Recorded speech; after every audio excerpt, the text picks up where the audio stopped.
নমস্কার বন্ধুরা, আশা করি আপনারা সবাই ভালো আছেন, সুস্থ আছেন। আবার চলে এসেছি আপনাদের সামনে নতুন একটা রেসিপি নিয়ে। রেসিপিটি প্রথম থেকে শেষ পর্যন্ত দেখার অনুরোধ রইল। আজকের আমার রেসিপি হলো চিকেন মালাই কোফতা। প্রথমে আমি একটি মিক্সিং বলের মধ্যে, বড় মিক্সির বাটির মধ্যে বেশ কিছুটা আদা কুচি, বেশ 12 থেকে 13 কোয়ার মতো রসুন, হাফ পেঁয়াজ, বেশ কটা কাঁচা লঙ্কা, সামান্য একটু ধনেপাতা দিয়ে একটা পেস্ট করছি। পেস্ট ঠিক বলবো না, দানা দানা একটা পেস্ট করে রেখেছি। তারপরে ওর মধ্যে বোনলেস চিকেনটাকে ধুয়ে ছোট ছোট টুকরো করে ওর মধ্যে দিয়েছি। তার মধ্যে দিয়েছি গরম মশলা গুঁড়ো, ভাজা মশলার গুঁড়ো, গোলমরিচ গুঁড়ো, আর 2 চামচের মতন সাদা তেল, আর 2 চামচের মতন ফ্রেশ ক্রিম। এই সব উপকরণগুলোকে দিয়ে আমি একটা পেস্ট বানিয়ে নিয়েছি। এইখানে জল অ্যাড করবেন না, বুঝে শুনে আপনাকে এই পেস্টটা বানাতে হবে। পেস্টটাকে একটা পাত্রের মধ্যে, মিক্সিং বোলের মধ্যে আমি তুলে নিয়েছি। তুলে নিয়ে ওর মধ্যে বেশ কিছুটা কিশমিশ কুচি করে আমি ওর মধ্যে দিয়েছি, আর পরিমাণ মতো নুন দিয়েছি।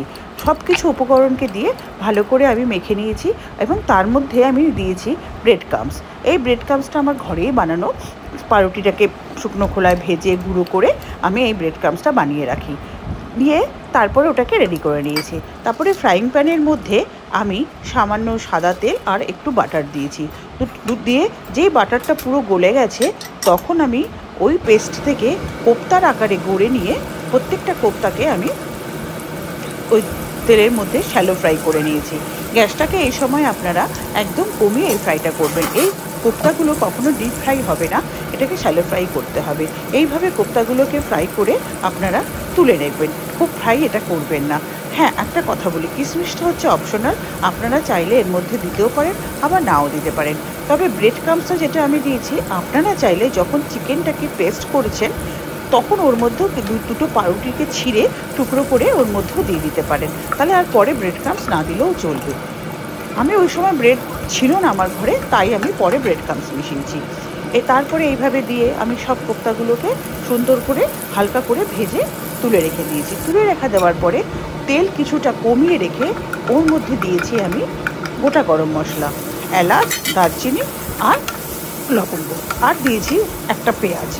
এই সব উপকরণগুলো দিয়ে হালকা ভেজে নিয়েছি। পেঁয়াজটা কিন্তু লাল হলে চলবে না, সাদা ভাবটাকেই রাখতে হবে, এবং গ্যাসটাকে কমিয়ে দিয়েছি। আর 5-6টা অ্যালমন্ড আর 5-6টা কাজু বাদাম দিয়ে আমি ওটাকে হালকা করে ফ্রাই করেছি। আর দিয়েছি 2 চামচের মতো চারমগজ। এই সব উপকরণকে দিয়ে হালকা ভেজে নেবেন, গ্যাসটা কখনোই বাড়াবেন না। বেশি যদি ভাজা হয়ে যায় তখন গ্রেভিটা আপনার লাল হয়ে যাবে, সাদা ভাবটা থাকবে না। তাই এটাকে আপনাকে একটু খেয়াল রেখে ভাজতে হবে। দেখুন আমি কিভাবে ভেজেছি। এইভাবে ভেজে এটাকে একটা স্মুথ পেস্ট আমি তৈরি করে নিয়েছি।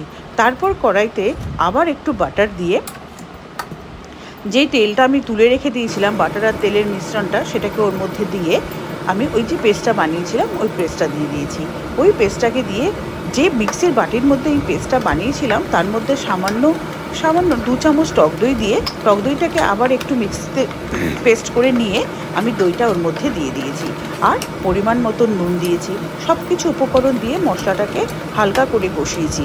গ্যাসটা কিন্তু বাড়ালে চলবে না, গ্যাসটা বাড়ালে মশলাটা পুড়ে যেতে পারে। পুড়ে গেলে তখন লালচে ভাব হয়ে যাবে, কারণ এটা তো মালাই কোফতা, তাই এটা একটু সাদা সাদাই দেখতে ভালোও লাগে এবং খেতেও ভালো লাগে। এইভাবে দেখুন আমি গ্যাসটাকে কমিয়ে নেড়ে এই গ্রেভিটাকে রেডি করেছি।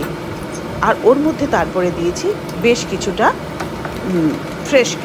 ফ্রেশ ক্রিম দেওয়ার পরে ওটাকে আবার নাড়াচাড়া করে নিয়ে ওর মধ্যে আমি একটু সামান্য চিনি দিয়েছি। চিনিটা দিলে কি হয়, একটু খেতে ভালো লাগে আমার মনে হয়, আপনারা ইচ্ছে হলে নাও দিতে পারেন। আর দিয়েছি গোলমরিচ গুঁড়ো। গোলমরিচ গুঁড়োর জায়গায় আপনারা সাদা গোলমরিচের গুঁড়োও ব্যবহার করতে পারেন। এইভাবে নাড়তে নাড়তে যখন এটা হয়ে এসছে, তখন আমি ওর মধ্যে দিয়েছি কেশরি মেথি। কেশরি মেথিটাকে হাতে ভালো করে গুঁড়ো করে নিয়ে আমি ওর মধ্যে দিয়ে দিয়েছিলাম কেশরি মেথি দিয়ে ওটাকে ভালো করে নেড়ে নিয়েছি। যে যখন দেখেছি সাইড দিয়ে একটু তেল ছেড়ে এসছে, তখন আমি ওর মধ্যে দিয়েছি সামান্য জলটাকে দিয়ে গ্রেভিটাকে ফুটতে দিয়েছি। যেই গ্রেভিটা ফুটে এসেছে, তখন আমি ওর মধ্যে ওই ভেজে রাখা কোফতাগুলোকে দিয়ে দিয়েছি। কোফতাগুলোকে দিয়ে ওপর থেকে ঢেকে কোফতাগুলোকে হতে দিয়েছি। এই সময় হালকা গ্যাসটা আপনারা বাড়িয়ে দেবেন। গ্যাসটা বাড়িয়ে দিয়ে যেই দেখবেন কোফতাগুলো হয়ে এসছে, তখন গ্যাসটাকে আবার কমিয়ে দেবেন। কমিয়ে দিয়ে তার উপর থেকে আপনি দিয়ে দেবেন একটু দুধ দিয়ে ওটাকে আবার হতে দেবেন। যেই দেখবেন ফুটে এরকম মাখা মাখা হয়ে এসছে, তখন ওপর থেকে একটু গোলমরিচ গুঁড়ো, একটু চিলি ফ্লেক্স ছড়িয়ে দেবেন।